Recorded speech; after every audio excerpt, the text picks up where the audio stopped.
So you're all familiar with COP21 and the Paris Agreement reached in December 2015, which set a global goal of holding global warming to less, well below 2 degrees above pre-industrial levels, while aiming for holding it at 1.5 degrees. And the way that will be delivered is by countries making their own contributions individually through nationally determined contributions. So at the time that agreement was reached, there wasn't very much scientific knowledge of what warming of 1.5 degrees actually means. And there was already some out there. For instance, we know that even at 1.5 degrees, the majority of warm water coral is threatened at 1.5 degrees. But a lot of the detail of the impacts of 1.5 degrees and the pathways that will take us there, the emissions pathways that will take us there, in other words, the policies that will need to be in place to limit warming to 1.5 degrees, there wasn't really very much scientific information on that. And so the IPCC, the COP21, so the meeting of the negotiators, the conference of parties at the United Nations Framework Convention on Climate Change, asked the IPCC to produce a report on 1.5 degrees, looking at the impacts and the pathways that would take us there. And as you know, or at least I hope you know, the IPCC is an assessment body. We don't do any original research ourselves. Our job is to assess all the scientific research that's published, and then we can tell policymakers, we can tell governments, this is what the scientific community knows about climate change or this particular topic. So the fact that the IPCC was asked to do this report, and we agreed to do the report, encouraged the scientific community to start publishing on it. There was already some material that we could look at, but more has been published since. So the mere fact that the report was commissioned catalyzed research in the area. So the IPCC agreed in early 2016 to do that report, and we prepared a draft outline of the report in August 2016 for our member governments, who are basically the same as the parties at the COP, for the consider. And that was approved, it was approved in October 2016. And I'm just going to read the full title of the report to you: Global Warming of 1.5 degrees Celsius, an IPCC special report on the impacts of global warming of 1.5 degrees Celsius above pre-industrial levels and related global greenhouse gas emission pathways in the context of strengthening the global response to the threat of climate change, sustainable development, and efforts to eradicate poverty. So this, so the IPCC report is being done in the context of the SDGs, the Sustainable Development Goals, the Sustainable Development Agenda. It's not, if you like, it's not being done in the abstract. We're not being asked to look at abstract technological solutions that would not take into account the needs of developing countries to develop and prosper and ensure they can feed their populations. All right, so it's very important to understand that context. Now, the IPCC, as you may know, has 3 working groups that look at different aspects of climate change, and from the physical science basis to the impacts to adaptation and to mitigation. And this report is being prepared under the joint scientific leadership of all 3 working groups. It's the first time that the IPCC has done a special report like that. So it's a real breakthrough, if you like, for cross-disciplinary work. We're looking at the whole range of disciplines, scientific disciplines, to get this report together. That report is going to be is being finalized now. The underlying the chapters of the report, the 5 chapters of the report, are being finalized now. And the summary for policymakers of the report, which is the high-level document that goes to ministers and to the media, although the whole report is accessible to everyone, or available to everyone, the summary for policymakers will be approved line by line at a plenary of the IPCC in Incheon in Korea in the first week of October this year. So that will then be released on October the 8th. And that's in good time for COP24 at the beginning of December, meeting in Poland, in Katowice in Poland.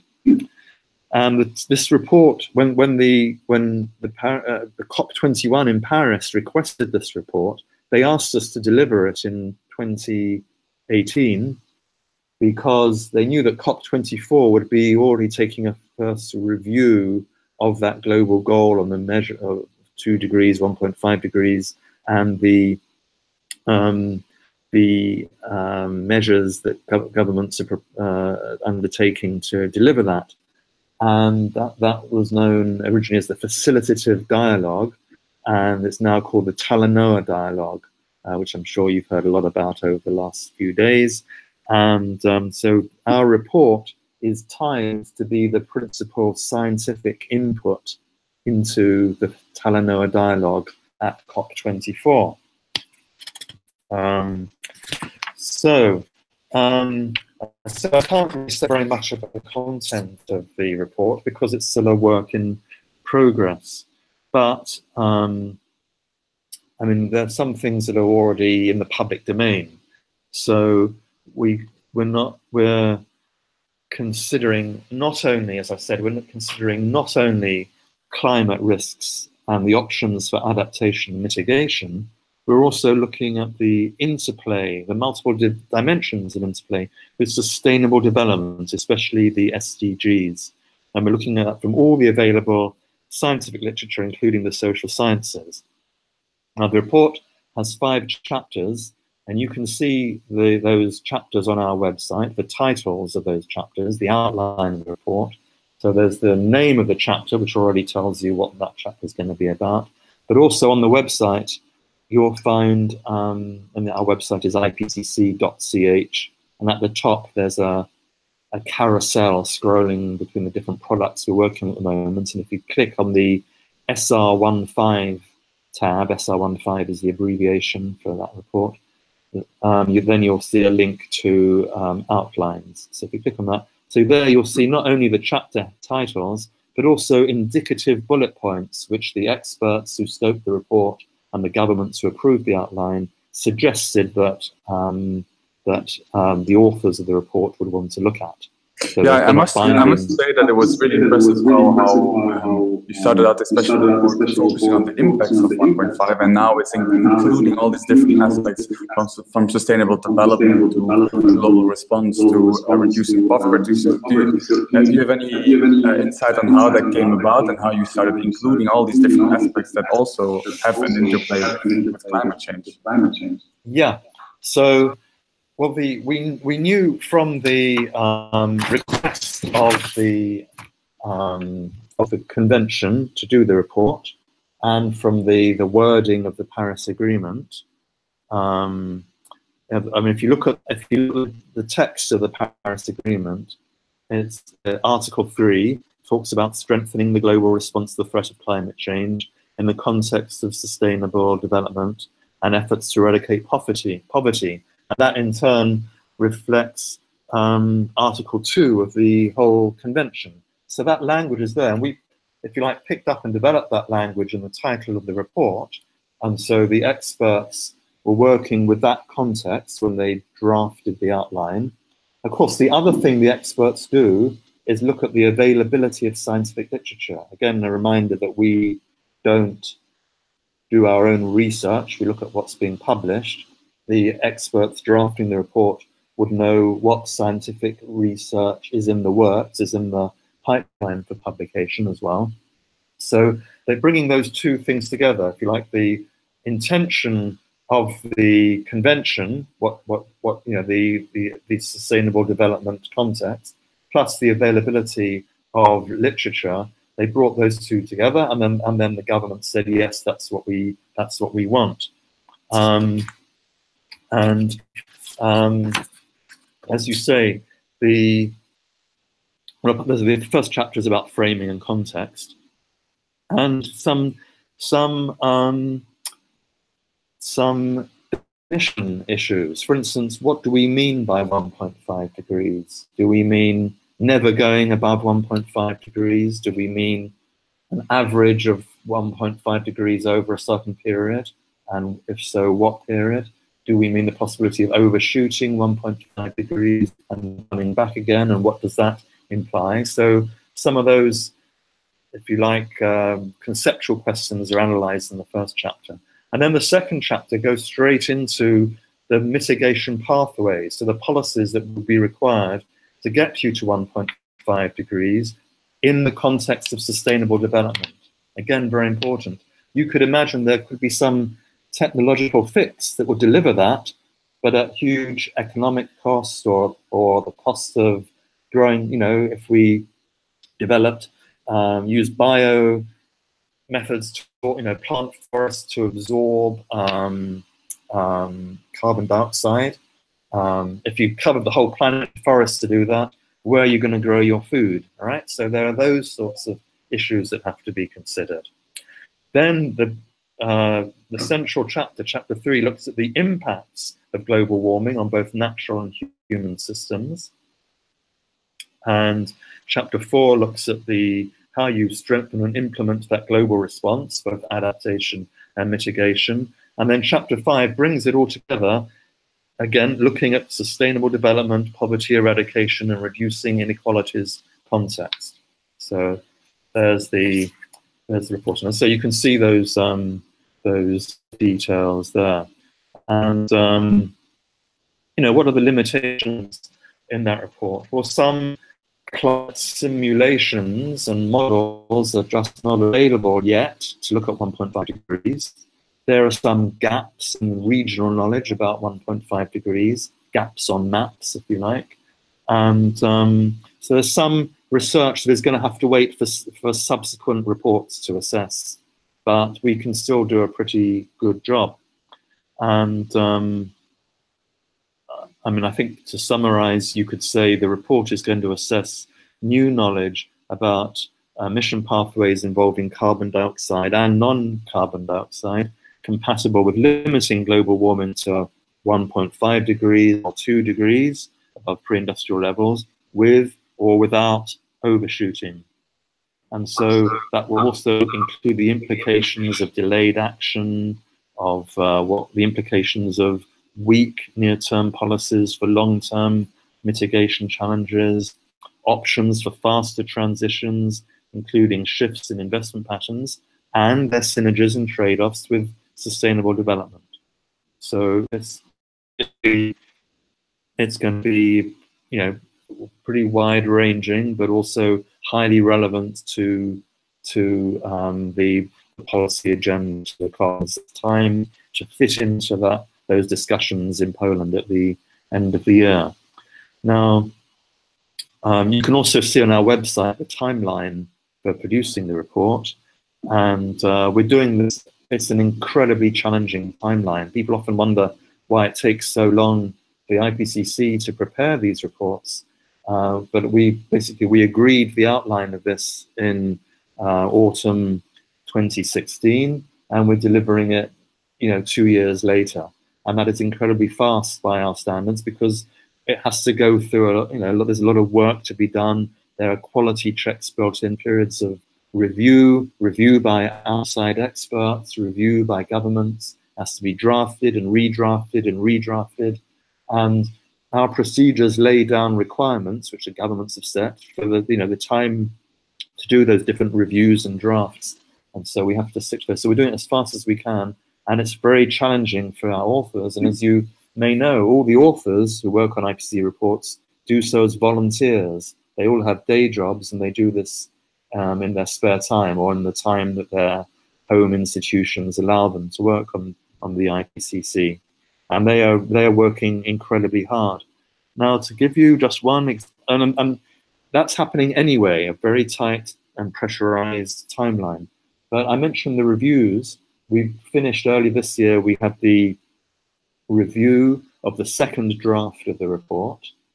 And we got, from the experts and the governments that looked at that, we got 25,000 comments on that draft. Now, under the IPCC rules, every comment that we receive in the review process has to be addressed by the authors.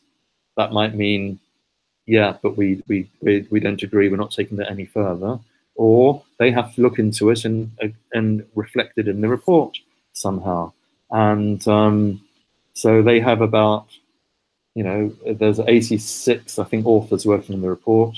They had about 6 weeks between the end of that review and preparing the final government draft of the report to process those 25,000 comments. So that alone is a massive amount of work. And it does mean those of you who signed up, if any of you did, as expert reviewers of the report and saw that second draft, the final draft is going to be quite different because we had so many comments, and we're going to have to reflect those in the report.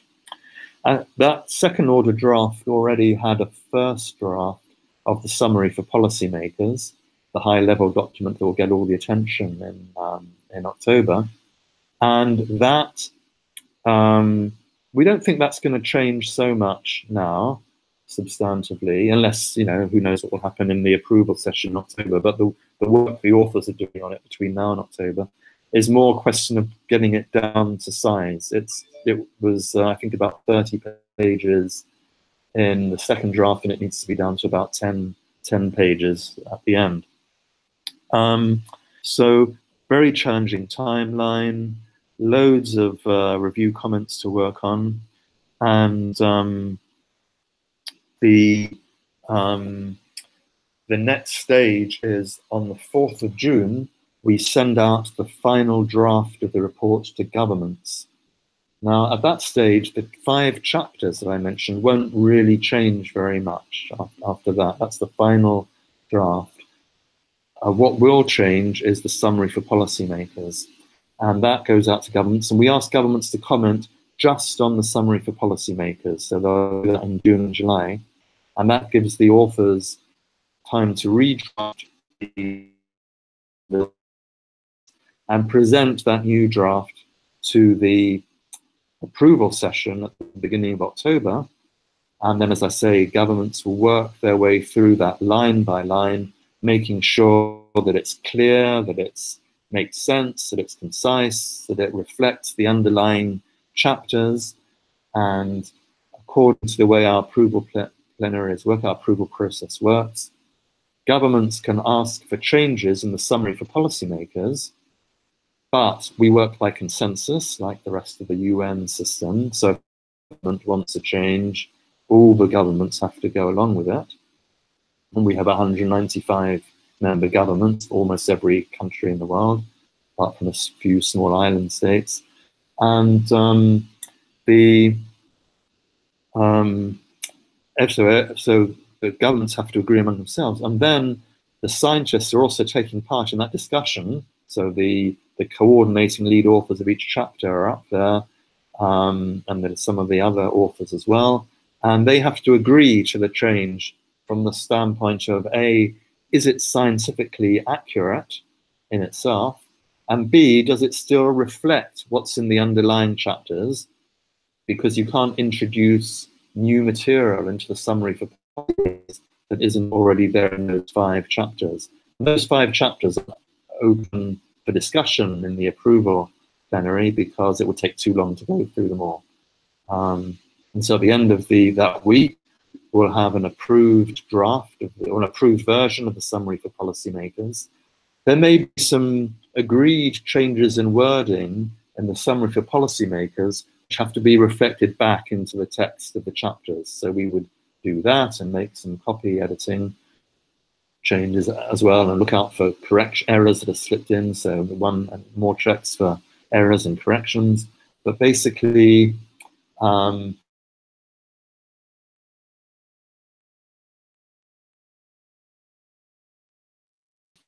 the underlying report as well. And that will be released at a press conference on the Monday, the 8th of October. Now, this is all happening in Korea, in Incheon. Or if you're in Asia, the press conference is going to be in your daytime. If you're in Europe or Africa, it's going to be in the early hours of the morning. And if you're in the Americas, it's going to be sort of Sunday night or middle of the night. Well, the press conference is going to be live streamed, so you can follow it all, but depending on where you are, the hours might be a bit challenging for you.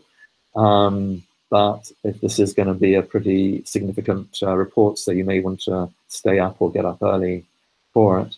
And after the press conference, we'll do interviews with all the authors who are there, and as well as the people who are the co-chairs of the IPCC responsible for the report, and also authors who have gone back, who weren't in Incheon or have already returned home from Incheon, so authors back in their home countries, and we can help you get, we'll send out a list of all the people who are available for an interview and what their specializations are, and what languages they have, and so on, so we can facilitate you getting interviews with the experts on that report.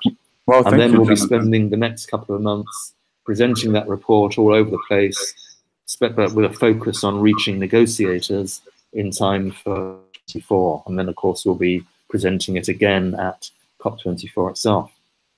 So, thanks once again. I just quickly wanted to ask a follow-up question. I mean, I think we can't underline enough how important the IPCC report is as a scientific basis for then also international decision-making processes. The only question left is how you see it as a procedural measure. How do you see the IPCC report coming out, feeding into the COP24 coming up in Poland in Katowice? How do you hope, or are there any processes in place to see the scientific report feeding into political decision-making during the upcoming COP? Yeah, well, this will be a contribution to the Talanoa dialogue, and it will be the main scientific input into the Talanoa dialogue. That's already understood. So, early on in the COP, there'll be sessions of the Talanoa dialogue. There'll also be presentations of the report to the SABSA, the subsidiary body for science and technology.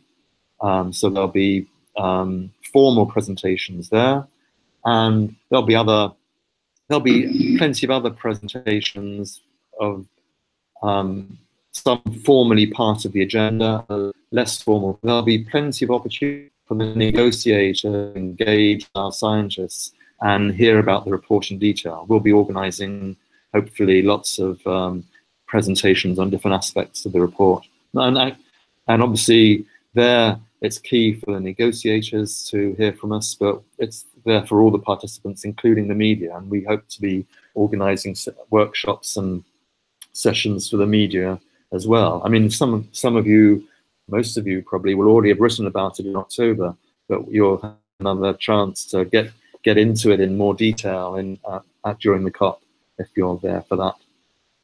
Yeah, that sounds really perfect. Because here at the intersessional in Bonn at the moment, we've heard from several parties, delegations already, that they are requesting to have, let's say, more capacity building or a more structured way of understanding the importance of report feeding into COP. So I think having workshops or having where parties and delegations themselves can actually also really learn and understand how they can actually implement it on a national as well on an international level will be extremely useful. Yes.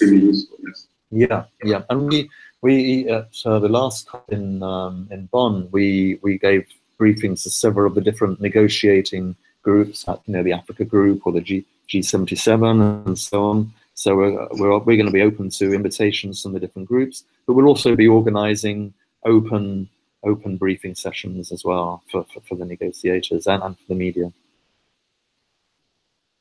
Well, that's great. I don't think anybody else was going to say has any more questions. If you want to have the last word, Jonathan, go ahead. And I really want to thank you for joining us and for giving us a really clear overview of how the IPCC actually functions and what its importance is in towards international negotiations, but also for national countries to actually implement the science behind the 1.5 report.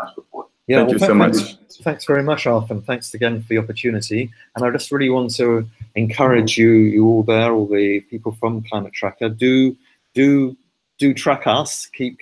I mean, the best way to do it actually is to follow us on Twitter. So it's at IPCC _CH, but you can see that on our website as well.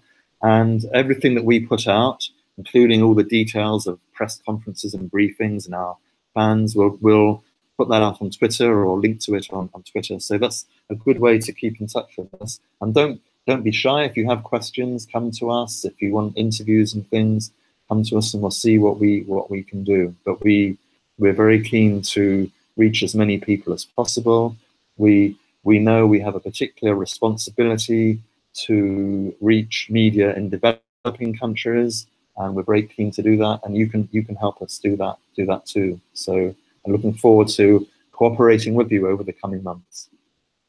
Great, thank you so much. Thanks everybody for watching, and keep up with our upcoming webinars.